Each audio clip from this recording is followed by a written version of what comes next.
تعالى بقى أقولك، تعرف إن المحيطات اللي في العالم كله هو في الأصل محيط واحد ولكنه مقسم ل5 أجزاء؟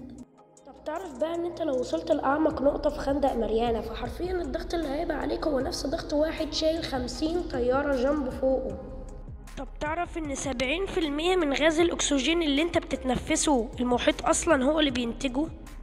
طب تعرف إن الحاجز المرياني العظيم كبير جدا لدرجة إن أنت لو على سطح القمر تقدر تشوفه.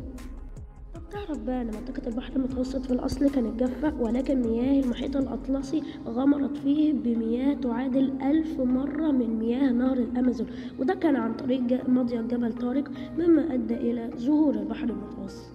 وبس كده، ما تنساش تشترك في القناة.